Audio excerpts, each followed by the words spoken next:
Hello students, today we are going to discuss some question answers from the lesson A Question of Trust. Who was Horace Denby? Horace Denby কোন আছিলে? Answer. Horace Denby was a 50 years old unmarried person. Horace Denby আছিলে এজন 50 বছৰ বয়সীয়া অবিবাহিত ব্যক্তি. He was a locksmith who robbed once a year to support his passion of buying and reading rare and expensive books. তেওঁ এজন তলা বনোৱা মানুহ যিয়ে বছৰত এবাৰ ডকাইতি কৰে তেওঁৰ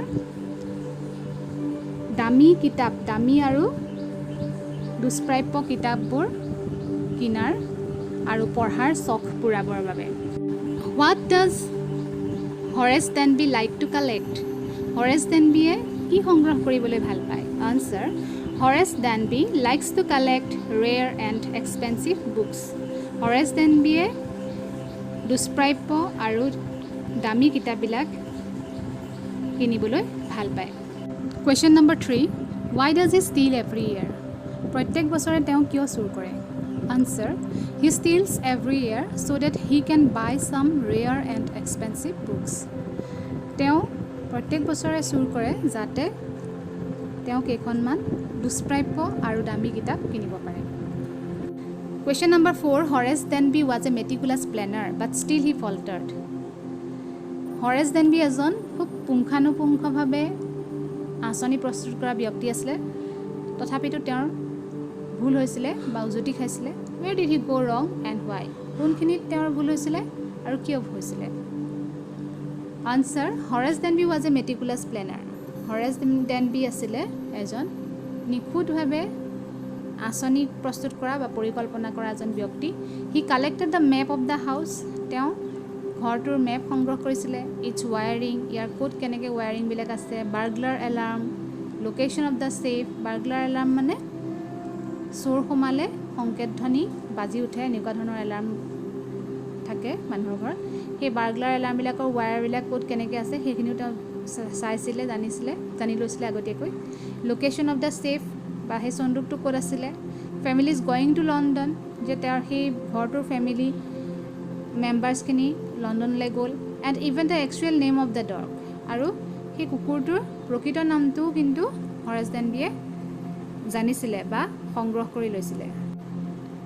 হি even knew when the servants should go' to the movies, তেওঁ আনকি ঘৰটোৰ কাম কৰা মানুহকেইজন কেতিয়া চিনেমা চাবলৈ যাব সেই কথাটোও জানিছিলে. ইয়াত হি ফল্টাৰ্ড, তথাপিতো তেওঁ যি পৰিকল্পনা কৰিছিল তাত আউল লাগিছিল বা তেওঁৰ ভুল হৈছিল. বিকজ হি অভাৰলুকড, কাৰণ তেওঁ উপেক্ষা কৰিছিল getting identity of each and every family member of the house. প্ৰত্যেকজন ফেমিলি মেম্বাৰৰ আচল পৰিচয় ল'ব লাগে এই কথাটো তেওঁ উপেক্ষা কৰাৰ বাবেই তেওঁৰ গোটেই পৰিকল্পনাটোতে আউল লাগিছিল বা তেওঁৰ ভুল হৈ গৈছিল. When he saw the young lady, he got nervous. যেতিয়া তেওঁ সেই গাভৰু মহিলাগৰাকী দেখিছিলে তেতিয়া তেওঁ নাৰ্ভাছ হৈ গৈছিলে বা হতভম্ব হৈ গৈছিলে. He opened the safe for her without wearing gloves. তেওঁ গ্লোভছ নিপিন্ধাকৈয়ে সেই মহিলাগৰাকীৰ বাবে ছেফটো বা চন্দুকটো খুলি পেলাইছিলে. Thus he went wrong. এইদৰে তেওঁৰ ভুল হৈছিলে. Question number 5. How did the young lady trick Horace Denby? কেনেকৈ সেই গাভৰু মহিলাগৰাকীয়ে হৰেছ ডেনবিক চলনা কৰিছিলে? Answer. The young lady who was a thief by profession was also a good actor. সেই গাভৰু মহিলাগৰাকী যিগৰাকী জীৱিকা সূত্ৰে চোৰ আছিলে তেওঁ এগৰাকী ভাল অভিনেত্ৰীও আছিলে. She pretended to be the lady of the house. তেওঁ সেই ঘৰটোৰ স্বত্বাধিকাৰীৰ পত্নীৰ ভাও জুৰিছিলে. She was quite pretty and was dressed in red like a lady from a well-to-do family. তেওঁ খুব মৰম লগা আছিলে আৰু ৰঙা ড্ৰেছ এযোৰ পিন্ধিছিলে. এগৰাকী আধ্যৱন্ত ঘৰৰ মহিলাৰ দৰে তেওঁ পোছাক পিন্ধিছিলে. She spoke with a quiet, kindly voice, but with a firmness in it. তেওঁ খুব শান্তভাৱে, কোৱাইট মানে শান্ত, চাইলেণ্ট, দয়ালু মাত এটাৰে কিন্তু সেই মাতত খুব দৃঢ়তা আছিল আৰু সেই দৃঢ়তাৰে তেওঁ কথা কৈছিল। Her intimacy with the dog, her behavior, body language and the way she picked up the silver box of cigarettes from the table are enough to portray the lady as the lady of the house.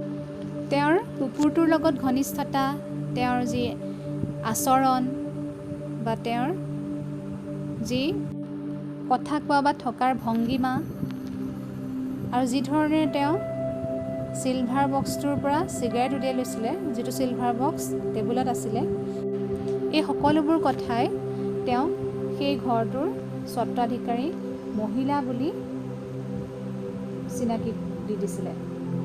As she was also a thief, তেওঁ নিজেও যিহেতু এগৰাকী চোৰ, she knew the psychology of another thief, তেওঁ অন্য এজন চোৰৰ মনস্তত্ব জানিছিলে।